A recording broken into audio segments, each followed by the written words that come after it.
Welcome to Celtics Stuff Live on the CLNS Media Network, the leading online provider of audio and video coverage for your Boston Celtics. We're in the second round.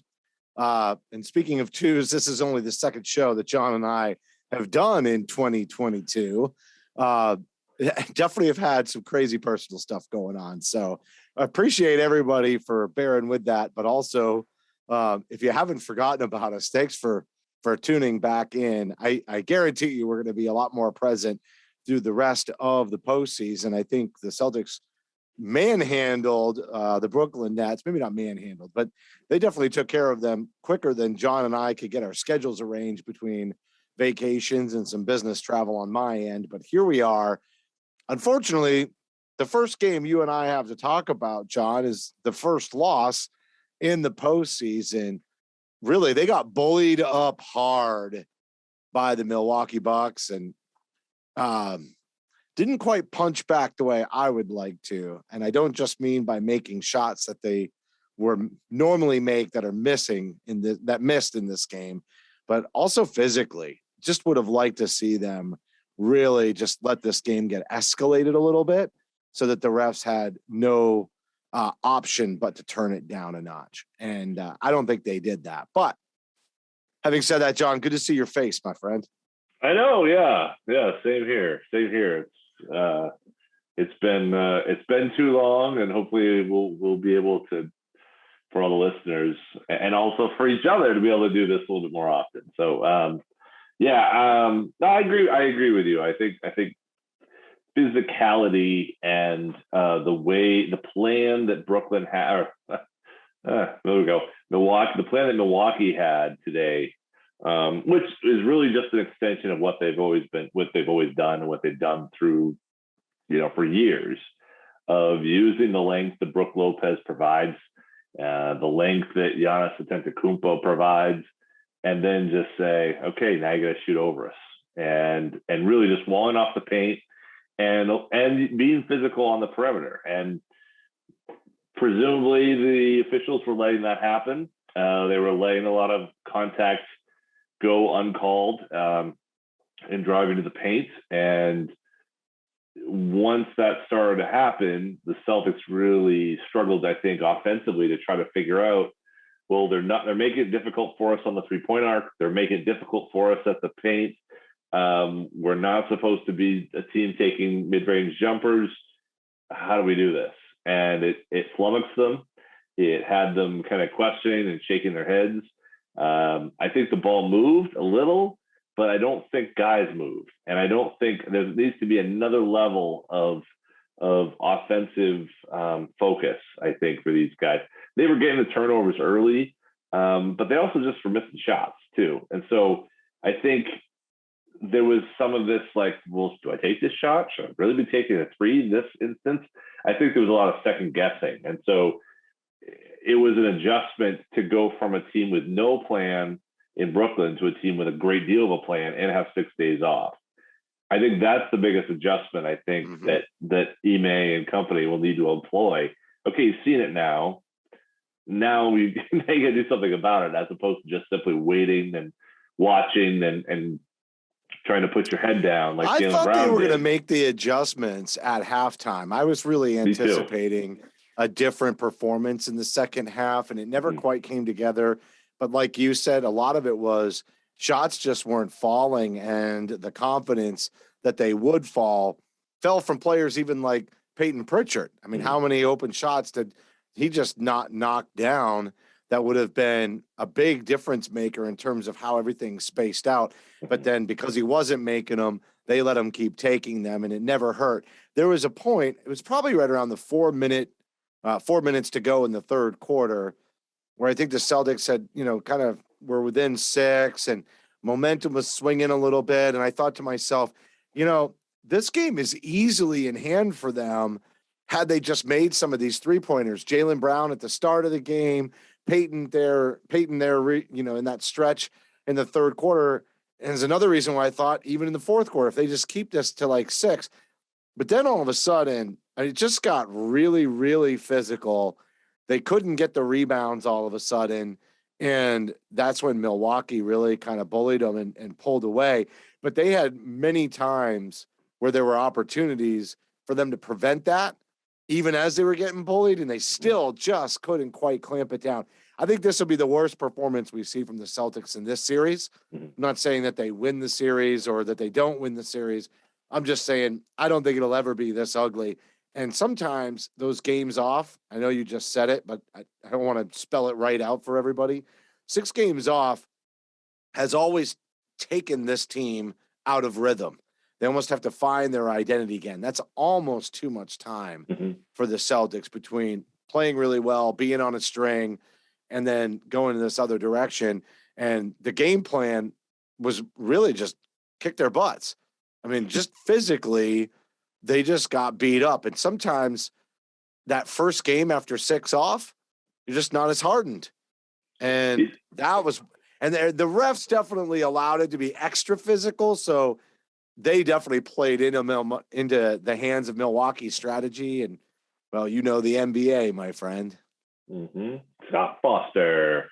Yeah, we love having him around. And, as I tweeted about this, I felt like Foster was almost like so pissed off that game 4 didn't go the way he wanted it to against Brooklyn, that he was like, oh, I'm going to get my way here. Game 1. Like, it almost felt like, okay, well, screw you guys. But no, the physicality, I thought the fact the Celtics could do pretty much whatever they wanted to do against Brooklyn did not help them in preparing for going against a team that wasn't going to give any inches when it comes to trying to play against the Celtics in this round. So, it prepared them in terms of the star power, and it prepared them for the fact that, you play this dynamic player, but I think it really served almost as a detriment here in game 1, did not prepare them to play against the champs. And Giannis is such a different player than Kyrie and KD are anyway, that I'd also argue that perhaps they were too focused on Giannis tonight. And instead, they really should have just played a bit more of a solid, kind of game, where you kind of let Giannis get his so that nobody else gets off. And yeah, totally agree with that strategy wise. He was definitely going to, but then look at the free throws he missed. Yeah. I mean, that stretch was disgusting. And that's what you're kind of waiting on. You let him take over. Even if you situationally just want to kick his ass for 4 minutes just to get him off rhythm and then go back to the all around defense. Yeah. Just situationally, just to beat him up and then peel back and beat him up and then peel back a little bit, just so he never gets fully in the flow. And that play and that time that you were talking about early, I guess later in the third quarter, about 4 minutes to go, Giannis picks up his 4th foul. That was the opportunity, I thought, for, okay, now we've got to make our run. We need to get this to a tie game, or get a lead. Like, that was really the opportunity. And it felt like everything else went wrong. Everything else fell apart. They didn't know how to defend anybody else out there. And Drew Holiday, credit to him. He really stepped up today. His defense on Tatum was stupendous. He locked down Jalen at moments. He got those key buckets to stop those runs, and the Celtics didn't know how to push through that. And so, that's a problem. But I also I've always felt like with Milwaukee, they're the type of team where you can look really bad and then you can look like amazing in the blink of an eye. Like, it's always, there's been a lot of games in the Celtics past playing against Milwaukee where they'll be down big and all of a sudden they'll come back and they'll win the game. Or they'll, look like they can barely dribble the ball as a team. And then all of a sudden they put it together and they blow them out. Like, it seems like Milwaukee's a very feast or famine team. And probably that's the reliance on how their defense is set up to give up the 3-pointer, right? Like, that's, if they're set up to give up the 3, the easy 3, then you just kind of go with it. And if we made them in this game probably, they wouldn't have been able to get into a position where they had already shaken the confidence. where they had a lead and they were extending it out. Worst case, I mean, what did they shoot tonight? 28%, 25% from 30? That's the thing. 36%. The Celtics? Yes. So really, that's the thing. That's kind of the thing, right? They shot 18 of 50. So didn't feel that way. Did not feel that way, especially early on. And so that's kind of what I guess part of the message from this, I think, is that you got to keep shooting them. I think in a way, you got to keep. What was Derrick White and Al Horford? Were they the ones making them all? Yeah. So Horford was 4 for 9, and Derrick White was 2 for 3. Grant was 2 for 4. Jalen 3 for 9. Tatum 4 for 9. But you had Pritchard 2 for 8. Smart was 1 for 6. Those two. Yeah, they combined for 3 for 14 between the two of them. But still, I mean, I think that the thing that I saw was, and they started to do at the end of the game, is they tried to hunt the corner three, as opposed to trying to I don't know. I don't really know what the game plan was, what type of three they were trying to hunt, but you could see they were trying to make that concerted effort, drive the guy from the corner in to help find the corner guy. If he's there, he takes it. If not, now there was a couple instances where the Celtics defense Celtics offense has to rotate, right? And I think that's part of the issue is you need cutters, you need guys moving, because if it's all just kind of perimeter, it's just a shooting contest. I don't think that's going to work well for the Celtics moving forward. They need to find a way to get into the paint too. But if they can hunt that corner three and they can get the corner threes down, and those were there for them, I think that will probably open everything else up. But I think this is all about shooting. I think they missed so many shots early on, particularly Jalen. 6 points at the half, I think he was 1 for 7 or something at that point from 3. That slow start, I think they just couldn't dig out of it, honestly. Even though the lead shrunk and they had it down, it felt like psychologically they never really dug out of the hole. But if they had gotten the lead or they tied it during that spell that you were talking about, maybe we're talking about a different game. Yeah. Yeah. The other thing too was just the offensive fouls and the charging was definitely going way, and it really didn't matter. It was going towards the offensive player consistently in the calls throughout the game. But it still bugs me and I get it. Like, Giannis is okay to throw his shoulder in as long as he doesn't extend the arm.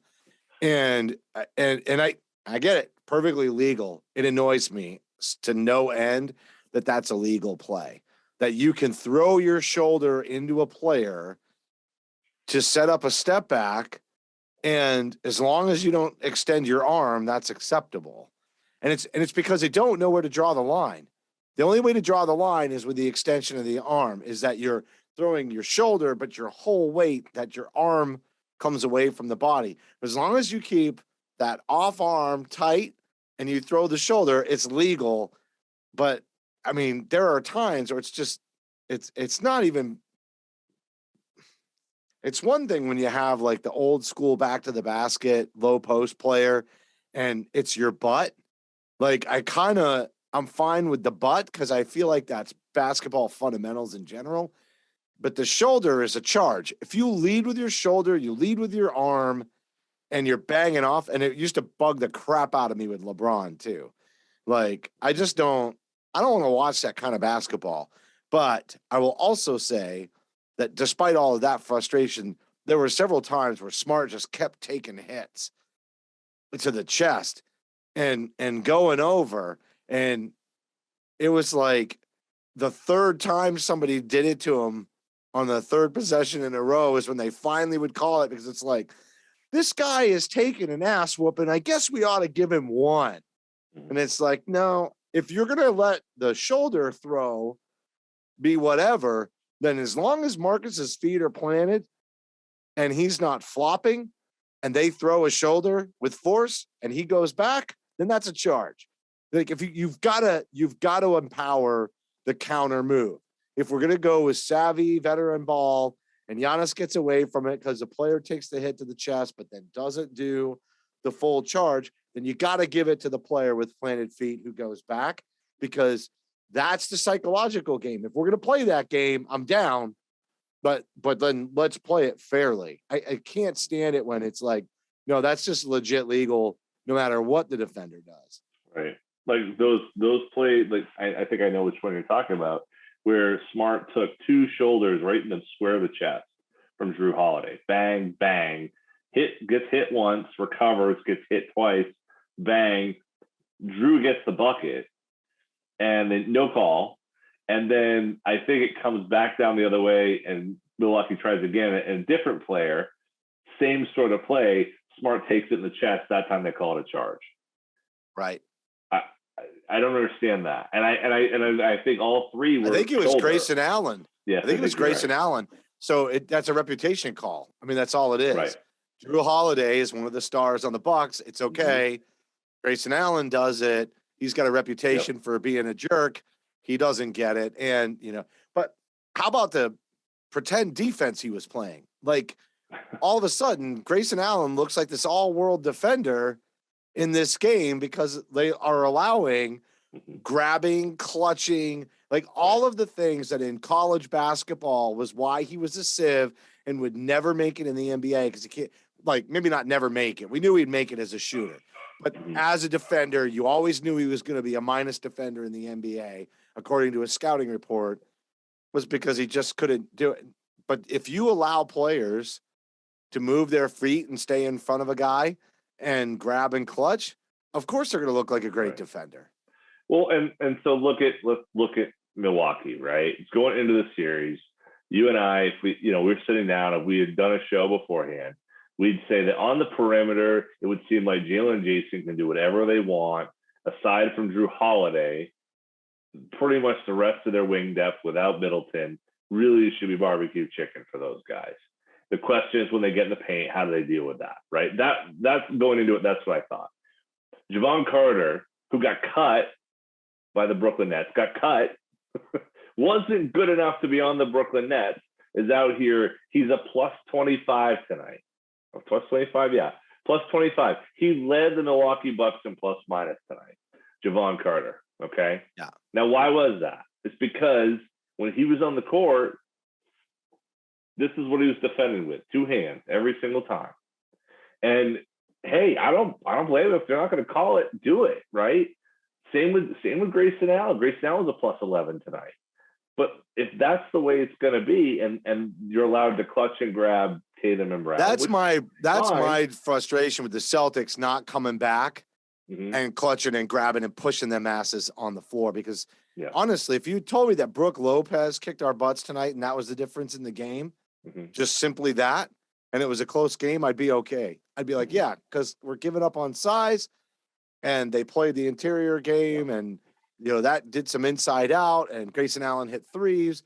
But honestly, it was that defensive style, and the fact that the Celtics didn't come back and bully back. Because honestly, you could have forced.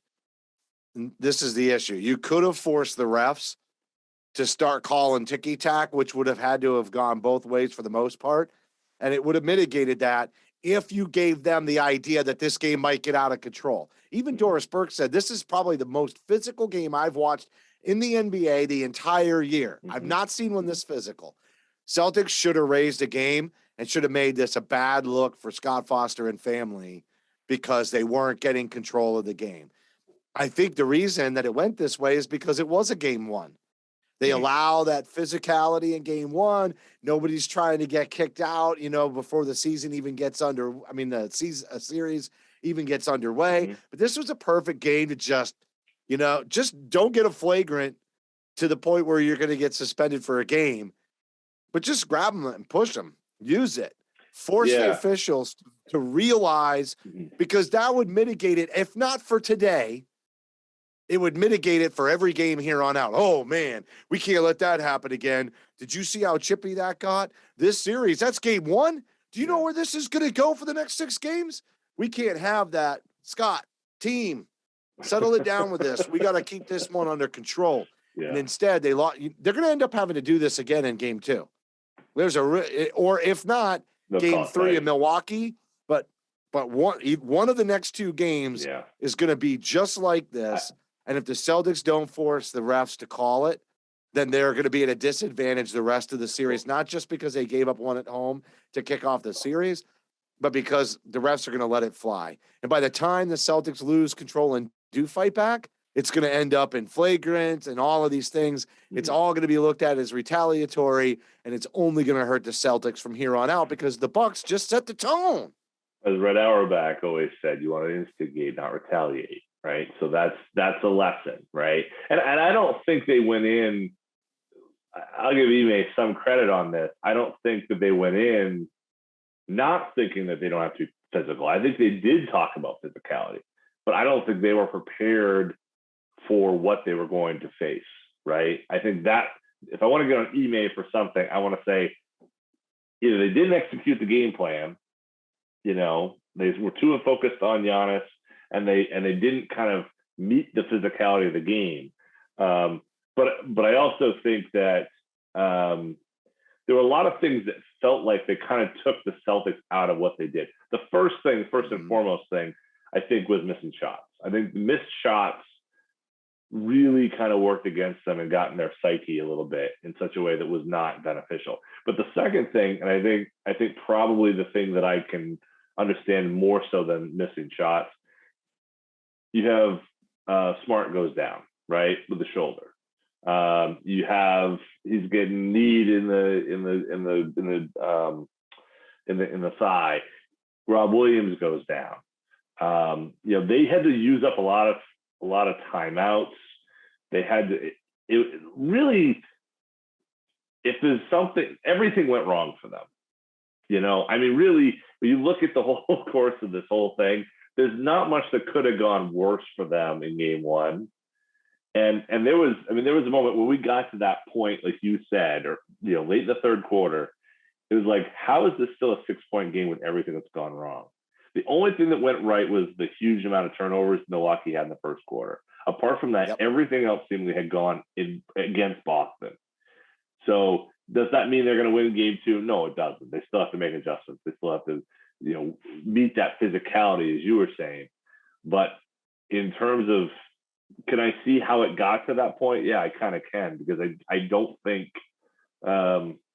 sometimes things can just be unlucky too, and the injuries and all that. The shots, the not hitting shots was one of the unlucky parts. The physicality of the game is the part that eventually did the attrition. Mm-hmm. If they had hit those shots early and been kind of confident, a couple of people went out and they stayed chippy and, just kind of kept it going. But the fact that they didn't get the shots and they were playing a little bit from behind or just not feeling like things were working, that as it went on, the physicality wore them down and just pulled them farther and farther away from really stringing something together. Even the ball movement. I mean, I'm not saying it was bad ball movement, but that ball movement stopped going because they were having, like, every time they would pass the ball, they'd have a defender draped around them.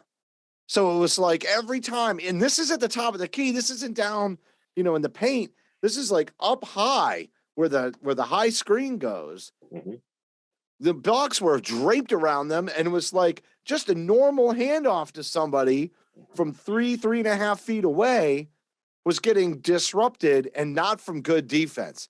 If you're allowed to put your arms around a defender that far away from the basket and disrupt an entry pass, not skill, not cutting around the player, because when you allow the arms to drape around, then that skill player doesn't get a chance to burn you. Like if they were just overplaying the entry pass, then the person who gets the ball, if it's not successful to steal, they just spin away, and the next thing you know, chaos ensues, right? Because they get by their man. When you've got arms draped around you and you're trying to receive a pass, a la Jaylen Brown, there's no spinning out of that. It's an illegal trap. It's just disgusting. So I'm going to stop from complaining. I'm going to stop right here. Sorry, Celtics. Yeah, you should have punched him back in the mouth, right? Like my buddy KG would say. You're going to punch that bully in the mouth. John, let's move me away from sour grapes. We're just going to sidestep the sour grapes. We'll share. Yeah, go ahead. I'm going to share one thing with you first. Share away. Do you see that? You got a jersey the first on. Time. Yeah. It's the first time I've ever had, fan gear on. Yeah, you never do it. You never do. Never have it. Nope. Yeah. So, despite all the tumultuous times that has been 2022, I have the best son in the world. So, we had him on to talk about the KG retirement game, the ceremony. Shouts to Riley. What I didn't know is when he was at that game, he bought one of the KG limited edition retirement ceremony jerseys. Oh. And he gave it to me for my birthday in April. Whoa. I just got this 2 weeks ago. He bought it at the game. Dude, I have the best son ever. Wow. I couldn't be there. I wanted to be at that game so bad. And he had tickets, and he brings home the jersey for his dad. I mean, come on, right? That's pretty great. Whoa. Way to go, Riley. That's a good man. Good man. That's the first time I've there. ever worn any fan gear. I have a poster downstairs of KG doing this. Wow. Anything truly is possible, isn't it? Hey, but have you seen that? No, I don't know what you're talking about. Have you still not watched it? I haven't watched it. I'll let it go. I can't believe you haven't watched it. No. So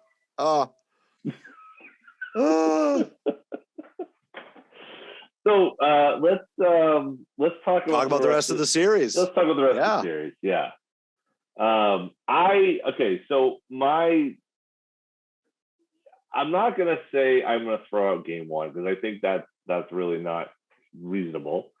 But what I would say is that I think that there is some shooting luck that kind of goes into some of this. And I don't think the Celtics are going to shoot as poorly at times as they did tonight. Again, the most important thing that I saw, there's two things I saw that were really important. One, I saw a Rob Williams in the first quarter that was as explosive or nearly as explosive and as impactful as I had seen since he had a knee surgery. I think that's the most important thing from the Celtics perspective, is that they have a Rob Williams who can do Rob Williams things. Yeah, he's up high. He's up high above the rim, playing, chasing things down. He's kind of doing his thing. I'm hoping that the sneaker to the quote unquote midsection has not done any other damage other than just really hard. And Smart was limping off too. So yeah. Smart's injuries are probably the more concerning, at least outwardly. But putting those things aside, seeing Rob do Rob Williams things can be, I felt like this is a 5-game series. Now, what prevents me from thinking the Celtics will win 4 in a row is that not only because the math is pretty tough, but also the Celtics, the second most important thing, or maybe the most important thing, is the Bucks defense is real. And if they're going to be able to be that physical on the outside, which they may be able to, maybe not quite as physical, but I think they'll be quite physical. They have to figure out what to do around in the paint. And whether it's Brook Lopez, whether it's Giannis, Bobby Portis, they have to figure that out. And whatever the game plan is to beat the fact that effectively they're giving up one guy in the middle, regardless. If they can figure that out, I still think the Celtics are the better team. I think that they're a better rounded defense, even though it wasn't as effective as the Bucks defense was today. I think the Bucks defense was the better of the two defenses, certainly. But part of that's bad Celtics offense. I think the Celtics can fix their offense. I'm just not sure. I've always felt like the Bucks defense is gimmick. I've always felt it's a gimmick. I don't know. That's just me. I think it's a gimmicky defense, and I feel like there's a way around it if you're smart enough. And I'm really disappointed that Ime didn't have that answer today, or at least the team didn't employ what Ime wanted to do today. But I'm really interested to see what happens Tuesday night, because if they can figure it out Tuesday night, I'm probably back closer to my game five type prediction, because I think this one felt like more of an outlier than I think it really will be. Yep, I agree. It won't be called that way every single time. And I think the other thing, the team was really slow on offense. And so there's two things that can improve that. And if they can speed it up, then the Bucks' gimmicky defense is over. I mean, it's really about quickness. And even defensively, getting Rob involved, but having him crash a little bit more instead of trying to, like, having him play defense, bodying up on a Lopez just isn't we're never going to win on that, even with his athleticism. They almost need to, I don't know if this is the right word, but they almost need to run like some stunts where they let Brook Lopez sort of body up a smaller player, make him think he has the advantage, on the matchup, and then Rob rotates over and plucks the ball out of his hands. And so they have to disguise that a little bit to let Lopez think he's got more, and then get in that mofo's head. That could be one thing. But the speed thing is also about all the clutching and grabbing out at the point of attack. They just couldn't initiate the offense. They're going to have to do something higher, even higher, to get things moving and get everybody going so that they can get that bigger, slower defense, like, into that rotation enough. The problem is, as soon as it slogs down, Milwaukee's fast enough to clog up those passing lanes. So they just weren't finding any of them. Right. And they're going to need to run more two-man game higher up, a lot faster. You almost want to have two picks that are above the 3-point line, where they're coming over one and then weaving back across the other one. And then all of a sudden everybody collapses back in, because you're either going to get a good look for somebody like Jason out beyond the arc in that scenario, or you're going to wind up creating the space in the middle that they need. We need Brook Lopez in and out, and in and out, and in and out, and in and out. Those guys have to be running all over the floor. We have to put major miles on the bigs if we really want to attack. And so, yes, if they're not allowed to clutch and grab, that'll help a little bit. But that slow starting offense that the Celtics has, that's got to go against this team, regardless of whether or not they, call it a little bit tighter with the clutching and grabbing out on the perimeter. The other thing I'd say too is that the Celtics did a really poor job when they got those turnovers in the first half. They did a really poor job, or I should say first quarter, they did a really poor job of scoring off those turnovers. Bullpet just posted that Milwaukee scored 27 points off of Boston's 18 turnovers. The Celtics scored just 6 points off of the Bucks' 14 turnovers. So the Bucks only having 14 turnovers, that means they only had 7 turnovers after that first quarter. So that's, talking about a sign of how they were able to clean things up after the first half, and why they were ahead. They cleaned up their game. The Celtics, on the other hand, kind of went the other way and just kind of kept being bad in that area. But the larger point is, they were converting, we weren't. And that's the same thing, I think, when I see, kind of the breakdown off of the drive and the kick. It's like you need to have a plan. And it seems like there's no plan. Like, we get the ball off a turnover or whatever, like kind of a broken play. And it's like, well, now what are we trying to accomplish? And it feels like there's like a step slow, like they're kind of thinking about, as opposed to just playing. Where's Lopez? Where's Giannis? As opposed to just go. I don't know what that is. You kick to the corner, rotate, bang. Like 3-pointer. Like, it's not. I felt like that they were thinking the game after that first half, and maybe just second guessing their shots. And that wasn't helpful. But one thing was helpful, I would say, is that after a really bad first quarter, Derrick White actually had a pretty that was actually nice to see, and because I think they're going to need him. He hit 3-pointers a lot. Yeah, that's what matters. He had a couple weird ones around the rim that kind of bounced out and whatever, but he was shooting the ball. I mean, he 2 for 3 from 3, and I thought he was actually playing with that same. He was looking aggressive. He needs to stay aggressive. They need him out there. His confidence level never meshed, and you would have thought that he was a perfect fit. Mm-hmm. But honestly, I think he was a little cold from beyond the arc when he first came.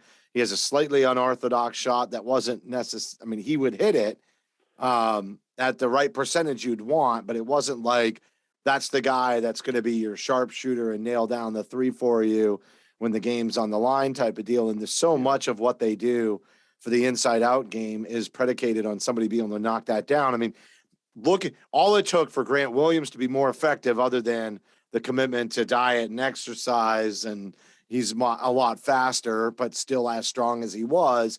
But the real big deal was, remember how he started last season? He couldn't hit a 3-pointer, and he basically got buried on the bench for it. Now this year he comes out and he starts shooting 3-pointers at a great clip. And yes, I'm sure that his physical fitness and weight loss has helped him to some extent hitting threes, but sometimes it's just the mental part. And so you go cold like that, especially when you're trying to make a name on a new team that is playoff bound, that everybody else around you, you're seeing them finally come together and they're having success. It's got to be hard if you're Derrick White feeling like I'm fitting in and I'm doing what I'm supposed to do, but I'm not really giving that extra to this team. I'm just getting by. Maybe a training camp and some film in the off season and getting some guidance from the Celtics staff about how they want to use him. But he doesn't seem uncomfortable. He just doesn't seem comfortable. Yeah. If that makes any sense. No, I think that's exactly right. I think his shooting woes have kind of made him skittish to pull up sometimes. I think he's a really good player. I think he's a good kind of conduit player. I think he's a good player that kind of keeps things moving and passes. His ball movement is really, I think, crucial for this team that needs sometimes somebody to kind of keep it going and find, kind of move the ball to the next guy. And defensively, he's good. He's a good defender. They don't have him run cuts very much either. No, I think he'd be good at that. I think he would be really good at that. That Avery Bradley cutter, send him everyone, especially because a lot of times when he's out there, I mean, interestingly, the idea was that he would be a defensive player like Marcus Smart, who could also combo guard, initiate the offense. And I think he's those things, but there is a clear difference in, skill level between him and Smart that I think we all thought would have been a little bit not as clear. It's stark, but I think he probably works better off the ball offensively. And since he's going to be out there a lot of times in a backcourt with Marcus, it would make so much sense for them to run him cutting, especially when they have Brown and Tatum trying to create space on the wings, at least running that action with the cutter, a couple of successful plays. Defense sags just a little bit. Rob's coming out up top at the same time. So Derrick goes in, Rob comes out. Then you look, okay, we're not going to hit the cutter, comes back out to Rob. And then they do that thing where Rob sets up Tatum. And then all of a sudden Brown can go into motion. But they don't really ever initiate offense with any cuts. Have you ever seen them like run a cut at the beginning? Like a real cut, not the curls, but I mean like a knife cut penetrating right as they're coming to set it up. Like, why wouldn't you do something like that and just catch the defense expecting the same old with everybody sitting out on the wing and running the handoff? Like, it's so predictable. Just every once in a while, maybe a 45 degree knife cut towards the paint, and just Smart's got the vision for that. Just hits him. And the one thing that Derrick has that I think is really strong is that floater. And I think he's got it. So as long as he receives the ball, he can go. He doesn't have to like try to dunk it or lay it off. He should just catch that and go right up into the floater if he's got space and just lay it up over. I mean, every once in a while is just something little wrinkle like that. Well, I think that's exactly what I'm saying. Like in terms of how to beat or how to address some of what Milwaukee is doing, right? They're playing everybody up, right? So the trick is, right, is, I teach my kids that I coach that 7th, 8th grade, 6th grade, they play up on you, you go back door, right? Well, they'll go back door, but yes, there's help there. Well, the difference though is that at some point the help has to at least address the cutter, right? So who's open? Somebody's always going to be open if that's the case. They either got to deal with the cutter or they got to deal with their man. If you're Brooke Lopez and you're just staying in the paint, you're not worried about your guy, whether it's Rob, whether it's whomever. That kind of, okay, there's got to be some sort of communication there. It's going to create a gap. Somehow it's going to create a gap. So then Jason gets by. Maybe then Brooks is a step late because he's got to deal with, the cutter coming through, and now there's the other guy, and you can see how those things can work. If everything's stationary and they're just waiting for the action to happen at the top of the key, everyone's just waiting. It's pretty simple. This guy's going to come at me. I'm going to have to, kind of, hedge or kind of stop the drive, and then, it just becomes this thing where it's a little bit more easy to use. If there's 5 guys, it's going to be a lot harder for, that I think I'd call rudimentary. I think it's a rudimentary defense to simply just say, hey, we're going to stand there. We're going to make you try to shoot over the top of us in the paint. Okay. But if he's pulled away or there's something there, I mean, I don't really know. Do we leave Rob in the dunker spot and then just kind of leave off to Rob to be in the dunker spot and then reset? Or, I mean, it just feels like we're not punishing where the help's coming from. And that was the biggest thing that I see against Milwaukee. You've got to punish the help. They're going to overhelp. So punish them, then they'll be less likely to help. Then Tatum can get to the rim,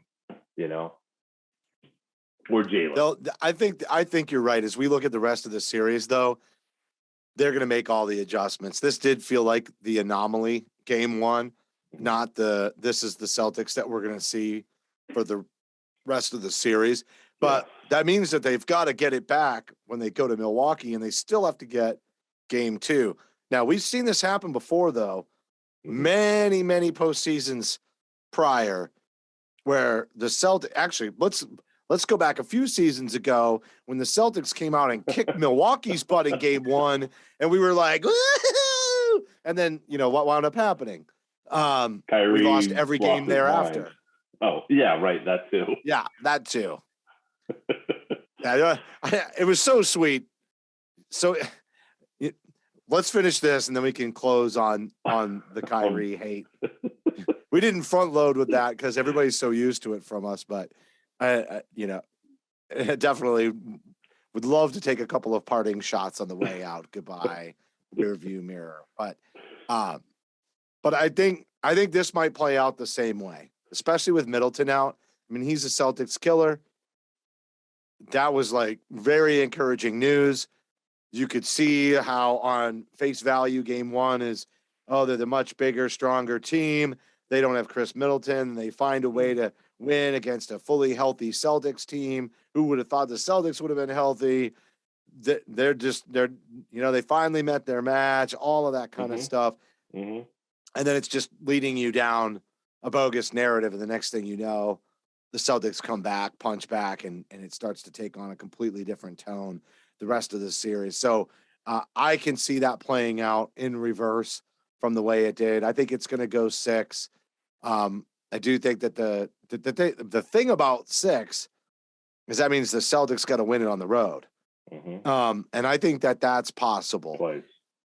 Twice. But I do think that's possible, especially if they crack it once. And if they do it, game 3's got to be the one. Win game 3 and do the same thing. All of a sudden, you've completely swung the momentum. You're like, yeah, we got it right back. We got it right back the first chance we had. We're not giving you another chance. So I think Celtics in 6, and maybe they take it on the road still.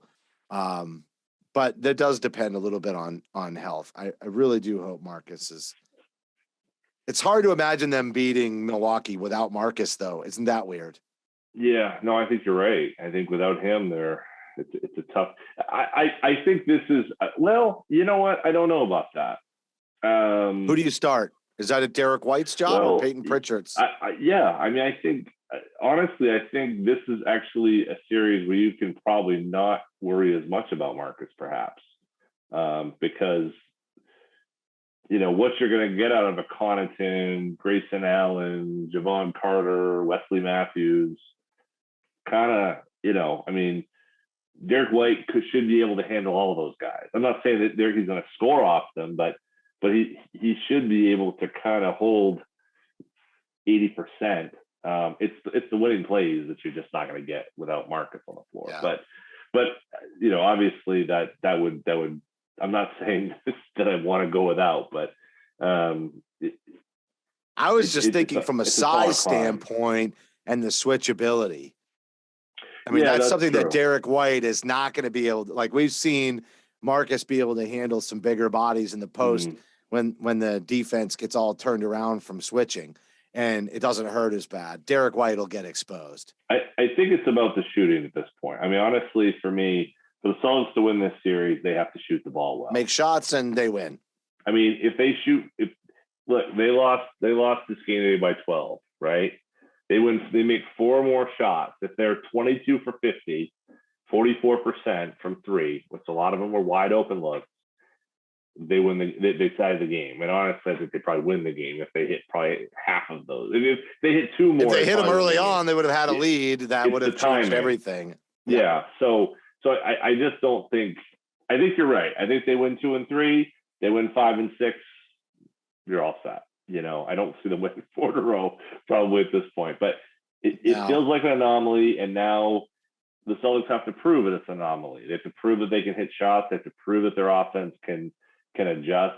I don't think they need a lot of time. I don't think they needed to go in the lab and have many days off. I don't think a situation of going between games 2 and 3 where they have this big gap from Tuesday to Saturday. They don't need a lot of time. It's pretty simple. So weird, though. Tuesday to Saturday is so weird. I know. It's not normal like this. No. It's kind of disjointed. Last series, too, though. I mean, there was a big gap between, what was it, game... Yeah. Was it 2 and 3, I think, in the last series? It was. It was 2 and 3. It was when they were switching home teams. Yeah. Home court. So I don't really understand that either. But, hey, I think we'll take it. The day off, they'll be back at home. That's where I'd want them to be. Get their act figured out. Start making some shots. Stop having everyone get hurt all the time or whatever the heck was going on with that. And play a normal game. And if the Celtics show us who we think they are in game 2, I won't be worried. If they lose, I'll be really worried. You should. Let's see what happens, right? So does that mean that game 2 is a must-win game, John? Yeah, it is. It is must-win. Yeah. And then, all right, well, that's where we're at. Win. And then game 4. Yeah. All right, let's throw shade at Kyrie's face, and then we can get on out of here. What a sweep! How good is that? Oh, felt so good. I got to see games 1 and 2, but then I was I was traveling for work. I was on the road for 3 weeks, and I was literally only at home 3 days in a 3-week stretch. It was bananas. And it kind of timed out where I got to see the first 2 games so I really got to watch them. But then I was in San Antonio for games 3 and 4. And I kind of was watching a little bit on my phone and a little bit in on the bar, or a restaurant, depending on which game, bar or a restaurant TV. So I could kind of see it, but long days, et cetera. So I didn't really get to watch the Celtics go to Brooklyn and just smack them down. And based on the way game 4 was officiated, it sounded like a thriller. Like, even though it was a sweep, that the 2 games were just like, can you believe this? It seemed like good, emotional, and then getting the sweep anyway against Kyrie. And then after the series, after all the boo-hoo stuff and everything, after the series, he comes out and it's like, I love playing against those guys. That guy, that frigging guy. That frigging guy. I'm telling you. Not that everybody doesn't get called out by Stephen A. Smith, but it's still kind of cool to see Stephen A. like light him up a little bit because he had it coming. He did have it coming. I don't really. I first of all, I think you saw the two most impactful games were games 1 and 2, not only because of the game winner, but the comeback in game 2 and the way that they defended Durant and Irving. Yeah, I mean the Durant. Because see, I also have a little towards Durant. It's not just Kyrie. You remember? I remember. Oh yes. So watching him in this chair also get shut down. July 4th, 2016. 17. Yeah, 5 years ago. Oh, 16. It was 16. 16. 6 years ago, dude. Yeah, you were having a nutty, man, that night. Whoa. Afternoon. Oh, I had been barbecuing all day. Right. There was some liquid refreshment that was helping fuel the fire. But no, look, the game 1 and 2 were awesome. And 3 and 4, the Celtics really owned it. And without the shenanigans of Scott Foster at the end of the fourth quarter, or at the end of that game, it wouldn't even have been close. So it was a beautiful smackdown. It was so wonderful. It made me happy. I was talking with some people online. They're like, well, wouldn't it be better to knock Kyrie out in Boston? Yes, but I think it's kind of more of a black mark on his career to say it was to lose at home there. Yeah, to lose at home and have it be a sweep. Like, it's not 5. It's not even like a gentleman's sweep. No question. It's like you never got one. And this there's been kind of like the worm turning on the idea like, well, there's never been a closer 4-game series. Screw that. Like, honestly, those games should have been that close to begin with anyway. The Celtics controlled 4 games. It was a sweep. There was no doubt it was a sweep. Like, stop it. Don't even give me that. That's just nonsense. Come on. Total nonsense. So, yeah, it was beautiful. It made me happy. And then to see him be like, well, it all started back when I was there. Like, what a friggin' parasite. I know, like, here I am taking the credit again. Yeah. Hey, guess what? No, it didn't. It started when Al Horford came, you dumbass. I mean, he's just the worst. It's just delusional. The nice thing about this season has seen how everyone has kind of just figured out what a douchebag the guy is. It's like, even like last year, I remember hearing a lot of, well, Kyrie's right about this. And I'm like, what the fuck are you talking about? It's insane. Yeah. And like this year, with all the COVID stuff and just the way the whole James Harden thing and all of this. And then he's like, well, me and Kev and Sean, and we're going to run the team this summer. I'm thinking, and everyone's like, what? Wait, dude, you just like what? You're not gonna... Hey, let me ask you this. You made a really good point about the Bucks team being far more prepared with game planning than the Nets.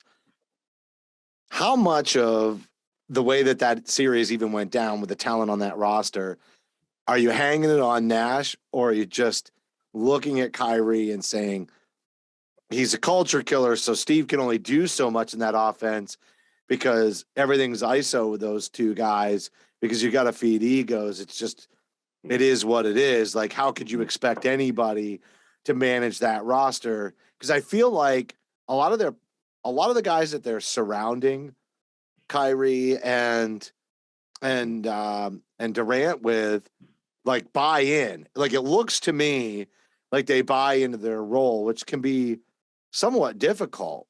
How do you make sure, like, somebody like Brown, an up-and-comer, good, feisty, got to take number 3 status, but look at this. I mean, if any player made a statement in that series, it was Brown, right? If anybody made a statement and said, hey, I'm here, you're all going to have to deal with me. He made that statement.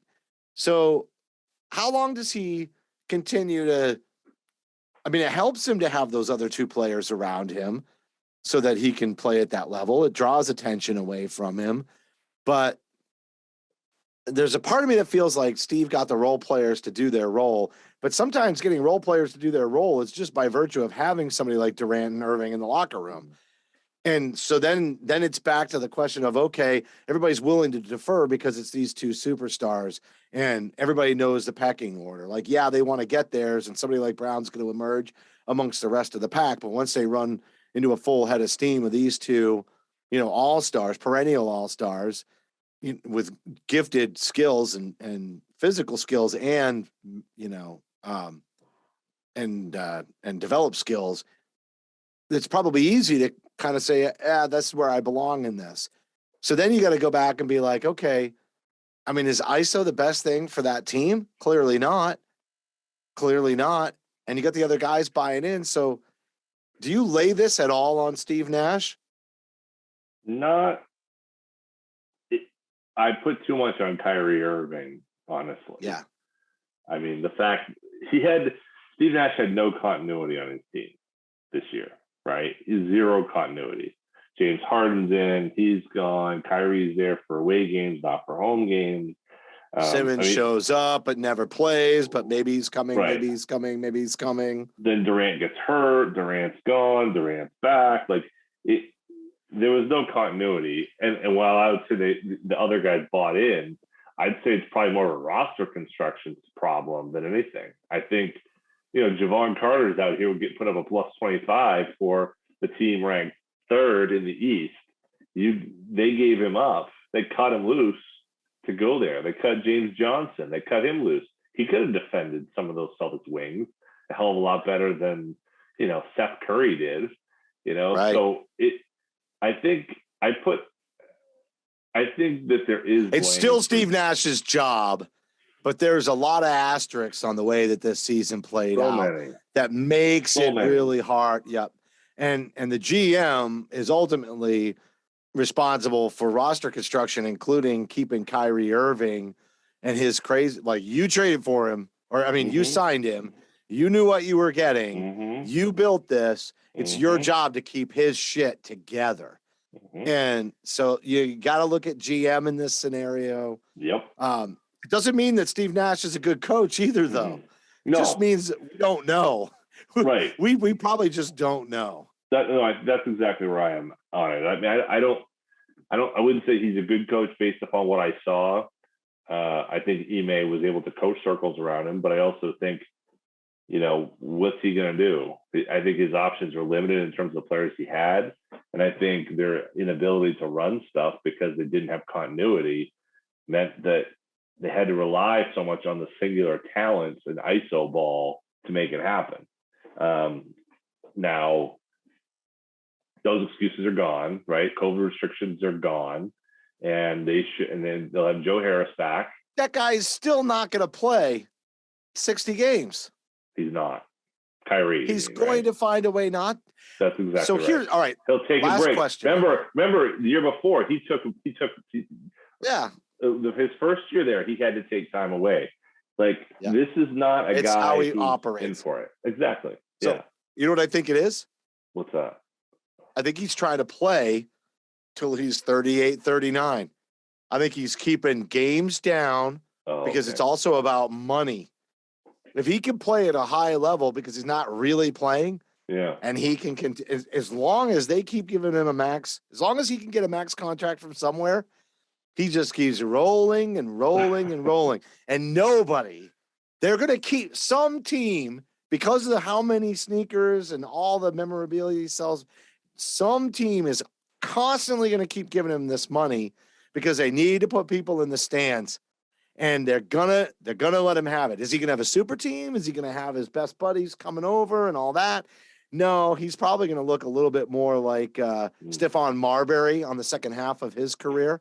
He's going to be a caricature of what he could have been, but he's going to get these deals, and he's going to sell it on. Listen, you get the right people here, and I'll get us.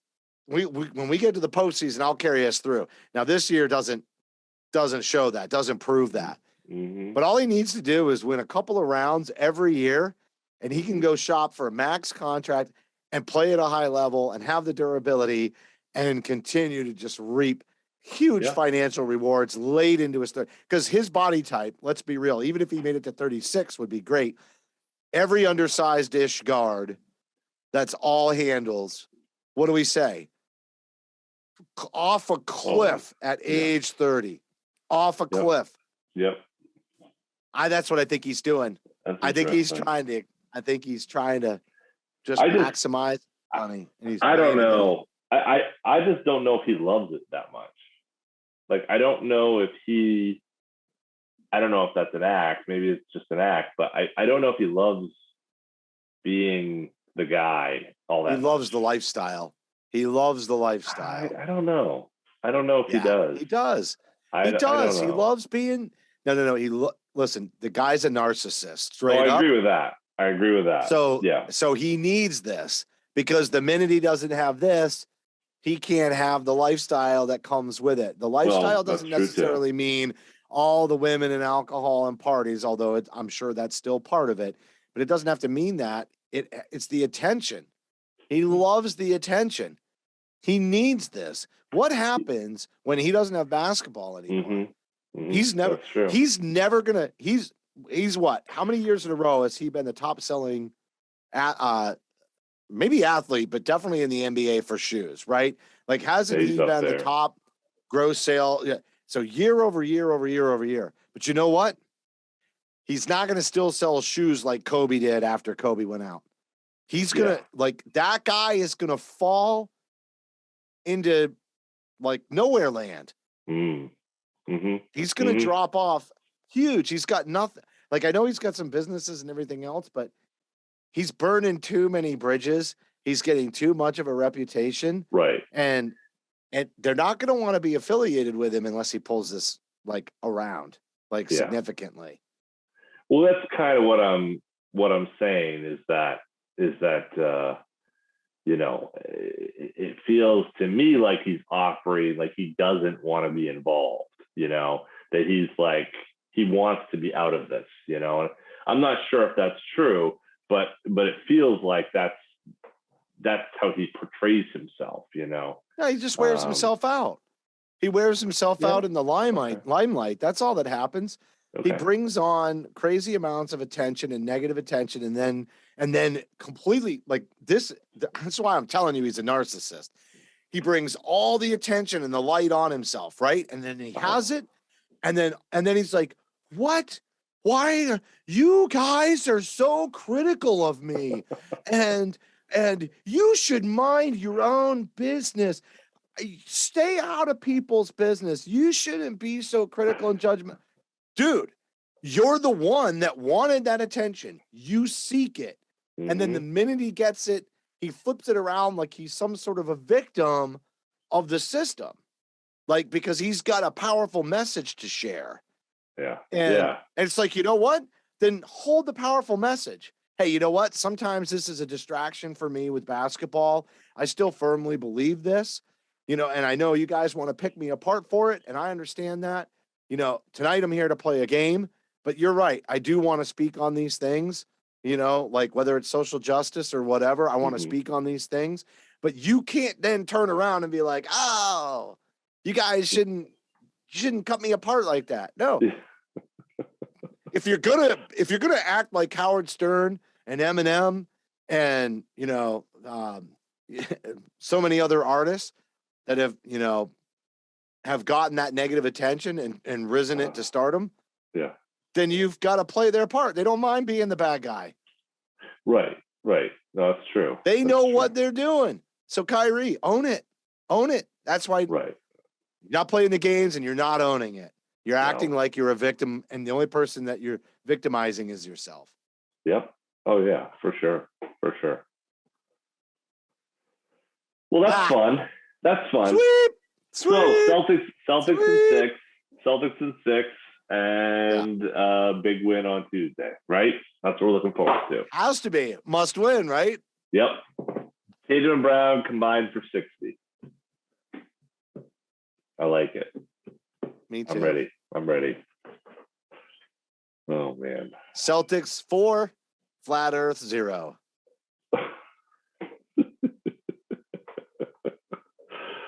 Oh man. Come on, throw one more at him before I. I can't. I've got nothing. I went too far. You didn't go too far. You can't go too far in that one. That's impossible. All right, I'm going to close it out. That's going to do it for this week's show. As a reminder, you can follow Celtics Stuff Live on Twitter at CSL_tweet live. You can follow John at CSL_Duke. You can follow me at CSL_Justin. As always, a heartfelt thank you to everybody for tuning in. And I do want to thank Nick Gelso, the founder of CLNS Media. And on behalf of him and the rest of the team here, including John and myself, thank you for listening to this week's edition. The second edition of this year of Celtic Stuff Live.